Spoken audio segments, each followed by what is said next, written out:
विश्वानि देव सवितर्दुरितानि परासुव यद्भद्रं तन्न आसुव। ओम नमो नमः। विचार क्रांति में हम अपने जीवन के बारे में विचार कर रहे थे। हम मनन चिंतन करते हैं अपनी छोटी छोटी समस्याओं के बारे में, जिससे कि जीवन की छोटी छोटी समस्याएं ही हमें जीवन में आगे बढ़ाती हैं। क्योंकि छोटी छोटी समस्याओं को अगर हम अनदेखा कर देते हैं तो वही समस्याएं हमारे जीवन में बहुत बड़ी बन जाती हैं और हमारे जीवन को, हमारे सुख को, हमारे आनंद को छीनने वाली हो जाती हैं। तो हम बात कर रहे थे मनुष्य की जो 3 सबसे बड़े महाशत्रु हैं, वो हैं एक तो आत्मग्लानि, दूसरी अनुत्पादकता और अकर्मण्यता। तो हमने पिछले एपिसोड में हमने बात की थी अनुत्पादकता के ऊपर कि हम अपना जीवन, हम अपना समय, जो हमारा जीवन है, हम सोचते हैं कि हर एक क्षण हम जब आगे निकल रहे हैं तो हमारा जीवन बढ़ रहा है। नहीं, हमारा जीवन तो और कम होता जा रहा है, हमारा समय और घटता जा रहा है। तो ये हमें जागरूकता पूर्वक हमें अपने कार्यों को करना चाहिए। तो हम अनुत्पादकता से कैसे बचें, हम अनुत्पादकता को अपने जीवन से कैसे हटाएं, उसको कैसे जड़ से मिटाएं, इस पर हमने विचार किया था, चिंतन किया था कि हमें जीवन में हमेशा जागरूकता पूर्वक विचार करना चाहिए, सोचना चाहिए। ईश्वर ने हमें इंसान बनाया है और इंसान का क्या कर्तव्य हो सकता है। इस सृष्टि पर, इस सर्ग पर नाना प्रकार के प्राणी होते हैं, नाना प्रकार के जीव जंतु हम लोग देखते हैं, उनका जीवन देखते हैं और एक मनुष्य का जीवन देखते हैं। अगर हम वैसे ही अपना जीवन बिताते रहें, बस समय काटते रहें, समय कट रहा है, जैसे कि अगर किसी से पूछते हैं तो कुछ लोग ऐसे बोलते हैं, क्या हो रहा भैया, तो बोलते कि बस कुछ नहीं, समय कट रहा है। नहीं, समय नहीं काटना, कुछ अपने जीवन का लक्ष्य बनाना है, इस मनुष्य का जीवन को सार्थक करना है, इस मनुष्य के जीवन को परोपकार के लिए लगाना है। जब हमारे सामने लक्ष्य नहीं होता तभी हमारा समय कटता है, ऐसे वाक्य हम बोल पाते हैं। और जब हमारे सामने लक्ष्य होते हैं, जब हमारे सामने कोई ना कोई हमारा टारगेट होता है, अब हम उसको अचीव करना होता है, तब हम नहीं कह पाते कि हमारा बस समय कट रहा है। तो हमें अपना समय काटना नहीं है, हमें अपने समय का सदुपयोग करना है। जैसे हम जब नीचे जाते हैं तो हमें नीचे जाने के लिए हमें मेहनत नहीं करनी पड़ती, लेकिन अगर हमें ऊपर उठना होता है तो उसके लिए हमें मेहनत करनी पड़ती है, पुरुषार्थ करना पड़ता है। तो उन्हीं में से एक तत्व है अकर्मण्यता को दूर करना, यानी कि कर्मठ होना, पुरुषार्थ करना। अगर हमें छोटा सा भी कुछ कार्य करना है, हमें कहीं एक जगह से दूसरी जगह पाइप से पानी लेकर के जाना है, तो उसके लिए भी हमें मेहनत करनी पड़ती है। लेकिन अगर हमें उसको पानी को नीचे गिराना है तो हमें नीचे गिराने में कोई मेहनत नहीं करनी पड़ती। लेकिन अगर ऊपर चढ़ाना है तो उसके लिए हमें फोर्स लगाना पड़ता है, उसके लिए हमें मशीन लगानी पड़ती है। छोटे से कार्य के लिए जब हम ऊपर चढ़ते हैं तो हमें उसमें ताकत लगानी पड़ती है, उसमें मेहनत करनी पड़ती है। तो ऐसे हर एक कार्य में, हर एक जगह पर हमें मेहनत की आवश्यकता होती है। अगर हमें अपने जीवन को बहुत अच्छा बनाना है, बहुत सार्थक बनाना है, हम आज वर्तमान युग में रहते हुए भी और भविष्य का भी सोचते हुए अगर हमें आगे बढ़ना है तो उसके लिए हमें थोड़ा चिंतन करना होगा। जो हमारे आसपास जो कुरीतियां हैं, जो हमारी बुराइयां हैं, जो हमारे अवगुण हैं, जैसे हम आगे बढ़ेंगे उससे हमें पीछे खींचेंगे। लेकिन अगर हमारे अंदर इतनी दृढ़ता है कि हम उस पीछे खींचने वाली जो बुराइयां हैं उससे में न फंस करके हम आगे निकल जाएं, वो होगा कैसे? जब हमारे अंदर दृढ़ संकल्प होगा, जब हमारे अंदर सात्विकता होगी, जब हमारे अंदर विचारों की कर्मठता होगी, और जब विचार हमारे अच्छे होंगे, हमारे अंदर उत्साह की आग होनी चाहिए, हमारे अंदर तेजस्विता की आग होनी चाहिए। और हर व्यक्ति को, कोई भी व्यक्ति आगे सफल होता है किसी भी क्षेत्र में, उसके अंदर की आग ही उसे सफल करती है। अगर उसके अंदर आग नहीं है, अगर उसके अंदर ओजस्विता नहीं है, उसके अंदर उत्साह की आग नहीं है, तो वो किसी भी क्षेत्र में सफल नहीं हो सकता। फिर तो उसको 2 वक्त की रोटी और 2 गज की जमीन भी मिलना मुश्किल हो जाता है। तो हम मनुष्यों के अंदर हर एक छोटे से बच्चे से ही हर उसके अंदर आग जगानी चाहिए, उसको प्रेरणा देनी चाहिए, उसको अंदर उत्साह से भरना चाहिए। और जब जीवन में हम कर्म करते हैं, जब जीवन में हम पुरुषार्थ करते हैं, अपने समय का बहुत अच्छे से सदुपयोग करते हैं। आप एक दिन ही देख लीजिए, अगर जिस दिन अगर किसी बच्चे का जन्मदिन होता है, अगर कोई उत्साह होता है, कोई त्योहार, कोई पर्व होता है, अगर उस दिन हम अपना काम अच्छे से करते हैं, प्रातःकाल उठते ही हम तैयार हो जाते हैं और उस कार्य को करने के लिए पूरा दिन हम कार्य करते हैं, उस दिन कितना अच्छा लगता है, कितना आनंद आता है, कितना सुख की अनुभूति होती है। हम सबको बताते हैं आज मैंने इतना किया, आज मैंने इतना इतना कार्य किया। तो एक दिन कार्य करने से कितना अच्छा महसूस होता है, कितना आनंद की अनुभूति होती है।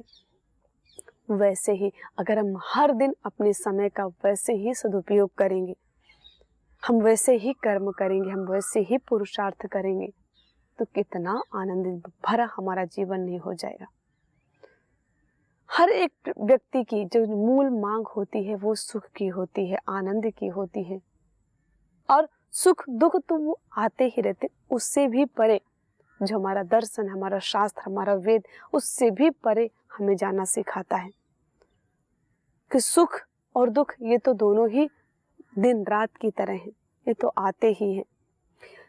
क्योंकि हमारे जीवन में हमें जो कुछ भी सिखाता है वो हम अगर सुख हमें कंफर्टेबल, और जो हमारा व्यक्तित्व है, हमारा जो समय है, हमारे सुख सुविधाएं हैं, उससे अगर हम कुछ अच्छा ना सीख पाएं, लेकिन हमारे सामने अगर हमारे दुख आते हैं, हमारे सामने जो संघर्ष आते हैं, जो हमारे सामने चुनौतियां आती हैं, उससे हम जरूर कुछ ना कुछ अच्छा सीखते हैं।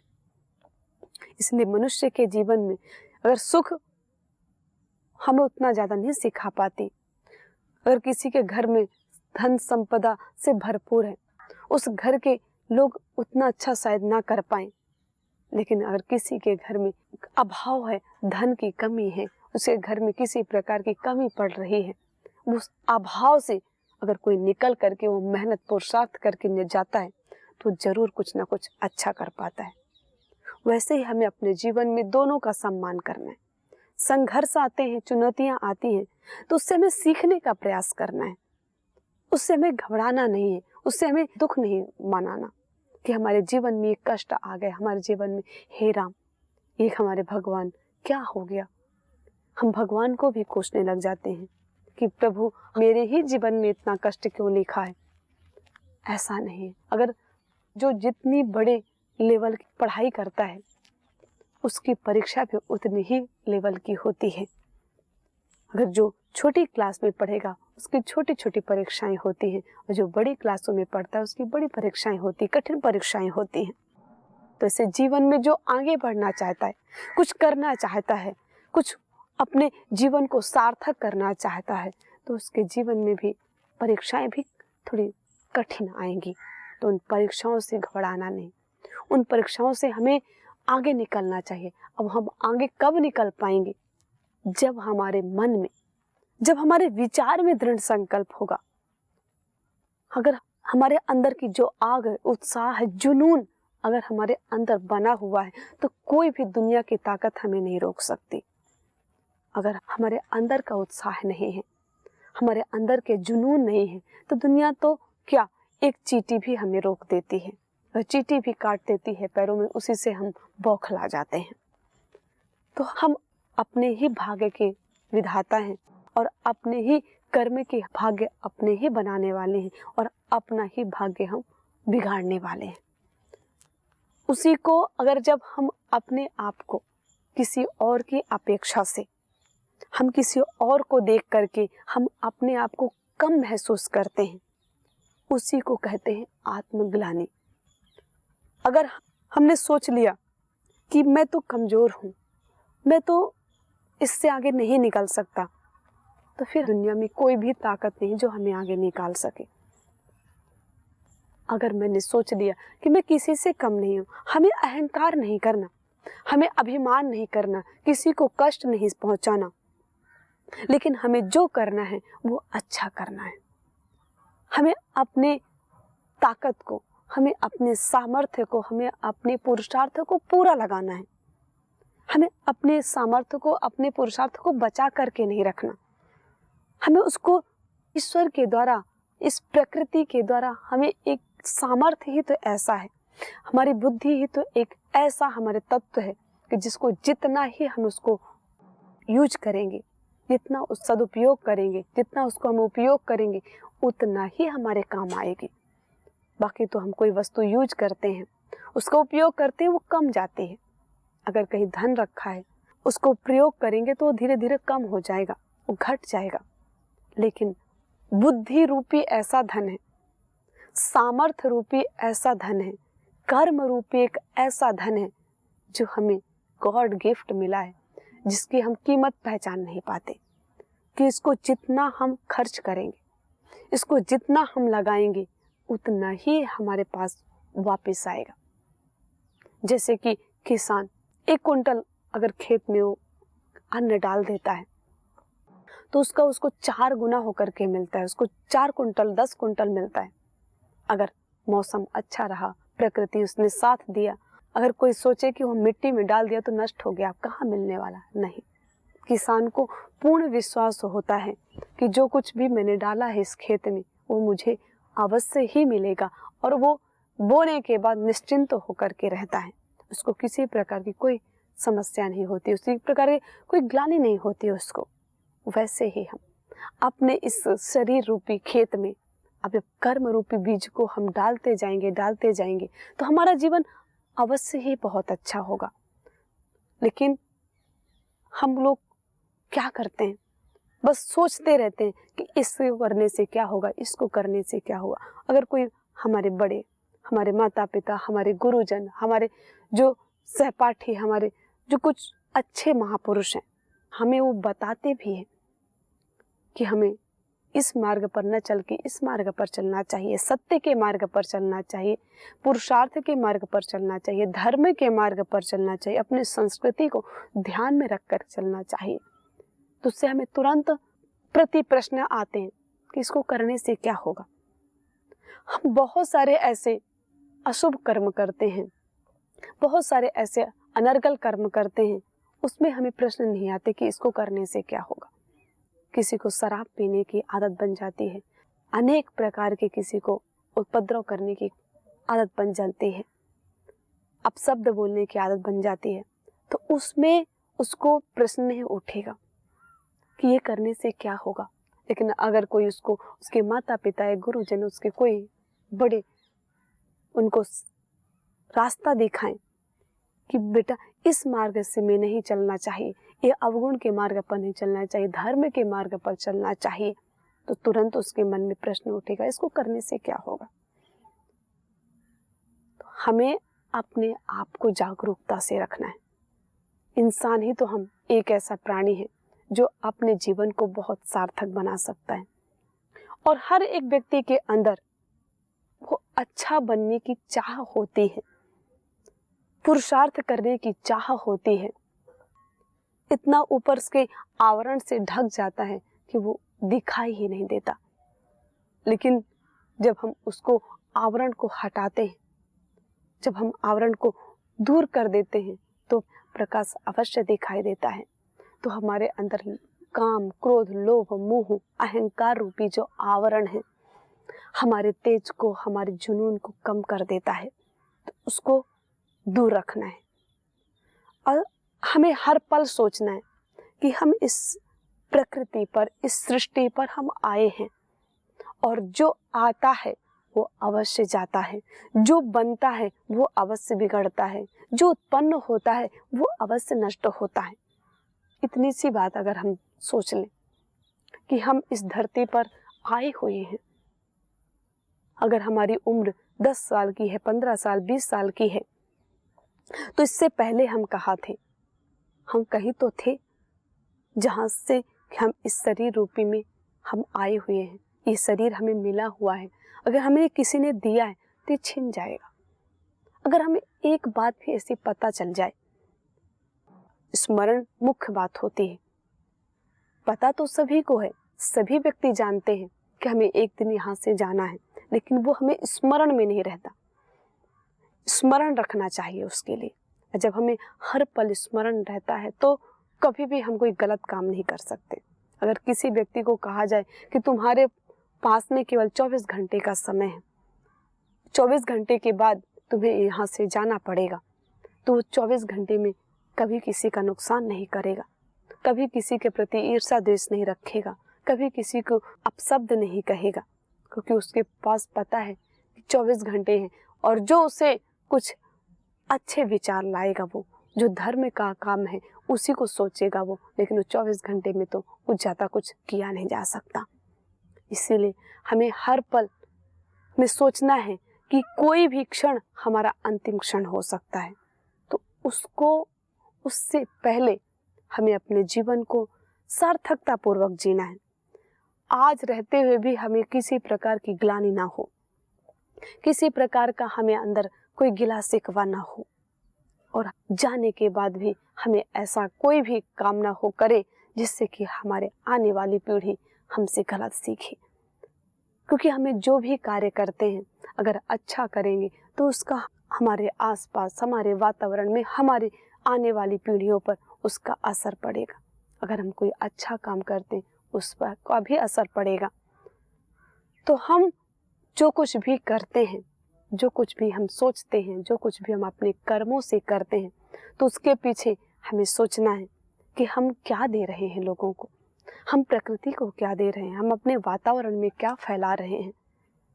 और अगर हम कुछ अपशब्द सोचते हैं, कुछ हम बुरा सोचते हैं, कुछ हम किसी के बारे में अवगुण या कुविचार रखते हैं, तो केवल वो हमें ही प्रभावित नहीं करता, वो कई लोगों को प्रभावित करता है।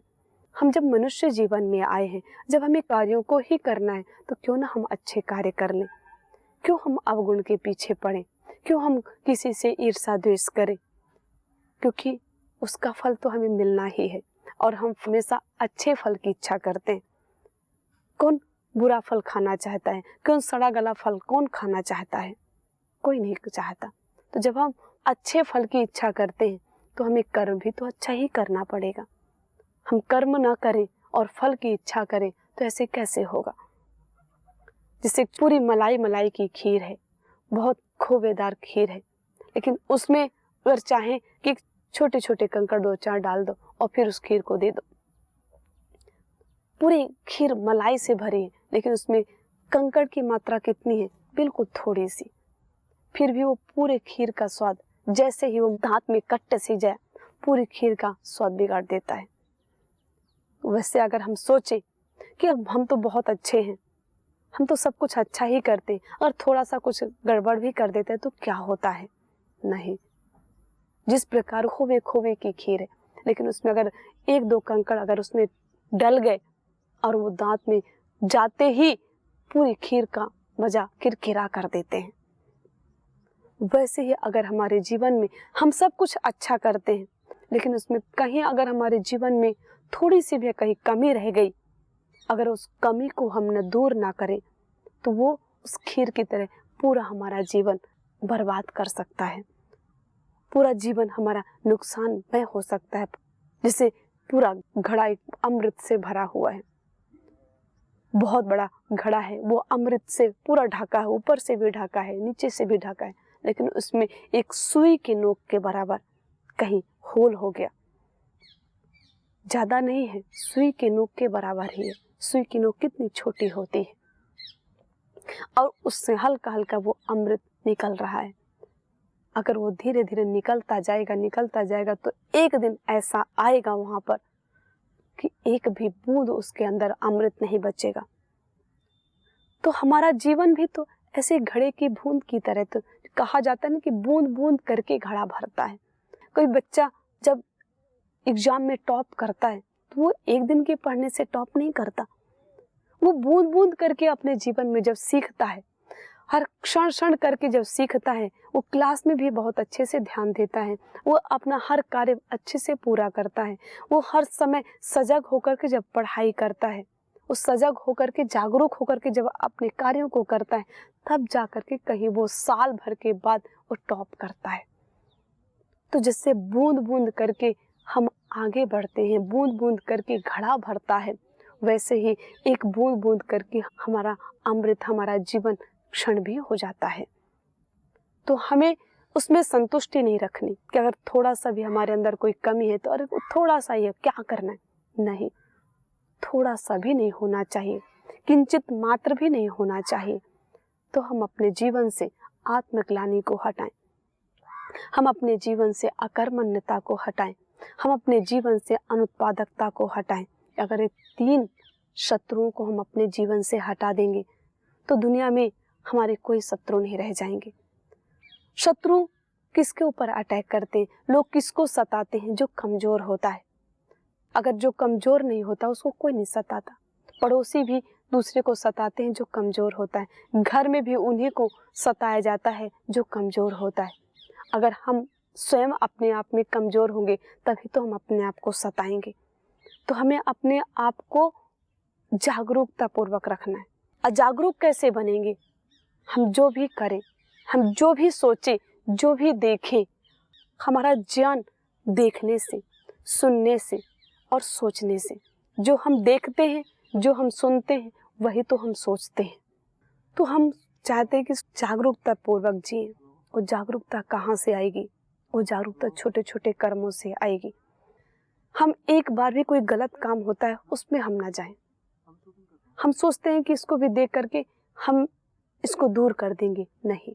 अगर गलत कार्य, अगर हमें पता है, जो हम जानते हैं उसको हम जीने का अभ्यास करें, क्योंकि समय बहुत कम है और हम उसी थोड़े से समय में हम सब कुछ एक्सपेरिमेंट करने लग जाएंगे। हम सब कुछ गलत कार्यों को भी हम देखने लग जाएंगे, गलत कार्यों को भी हम करने लग जाएंगे, हम गलत शब्दों को भी सुनने लग जाएंगे कि सुन करके फिर उसको दूर करें। तो जीवन बहुत छोटा पड़ जाएगा।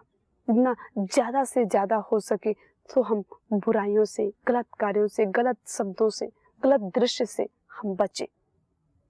और जब हम गलत दृश्य से बचेंगे, गलत शब्दों से बचेंगे, गलत विचार से बचेंगे, तो तभी तो हम अपने जीवन को सार्थक बना पाएंगे। अगर हमें समझ में नहीं आता कि हमारा जीवन कैसा हो, तो हमें अपने महापुरुषों को देखें, उनका जीवन कैसा था, जिन्हें आज भी हम देवता के रूप में पूजते हैं। आज भी हमें उनसे सीखने को मिलता है, आज भी हम उनको ईश्वर के तुल्य मानते हैं, भगवान के दर्जा देते हैं उनको। लेकिन वो भी तो इंसान ही थे, लेकिन वो इंसान होते हुए उन्होंने इंसानियत पर जी। हम मनुष्य तो हैं, लेकिन हम एक मनुष्यता पर नहीं जीते, हम इंसानियत पर नहीं जीते। हम कुछ भी सोचते हैं, कुछ भी देखते हैं, कुछ भी खाते हैं, ऐसा नहीं होना चाहिए। हम जो कुछ भी खाते हैं, जो कुछ भी सोचते हैं, उस पर हमें देखना चाहिए कि इस पर हमारा क्या असर पड़ेगा। हम जो खाते हैं उसका भी हमारे मन पर असर पड़ता है। कहा जाता है जैसा अन्न वैसा मन। तो हमें खाने से लेकर के, सोचने से लेकर, विचार से लेकर के, दृश्य से, श्रवण से, सब कुछ को हम इसको ध्यान पूर्वक करेंगे, किसी भी बुराई को जगह नहीं देंगे, तो हमारा जीवन अवश्य ही बहुत श्रेष्ठ होगा। और अंततः वर्तमान से लेकर के भविष्य काल तक कभी भी हमें कुंठा में नहीं जीना पड़ेगा, कभी भी हमें आत्मग्लानि में नहीं जीना पड़ेगा, और कभी भी हमें ऐसा नहीं लगेगा कि मेरा जीवन बर्बाद हो गया। इस क्षण में अगर हम सजग नहीं हुए तो शायद ही हमें कल उसका पछतावा करना पड़े। तो उस पछतावे से हमें हटने के लिए, उसको आगे चल के भविष्य में हमें ऐसी कोई समस्या का सामना ना करना पड़े, इसी कारण से हमें आज से ही, इसी क्षण से ही जो कुछ भी हम करें सोच समझ करके करें। इसी के साथ आज के एपिसोड में हम आत्मग्लानि को न रखें, अकर्मण्यता को न रखें, अपने जीवन को बहुत ऊंचा उठाएं। ओम शांति।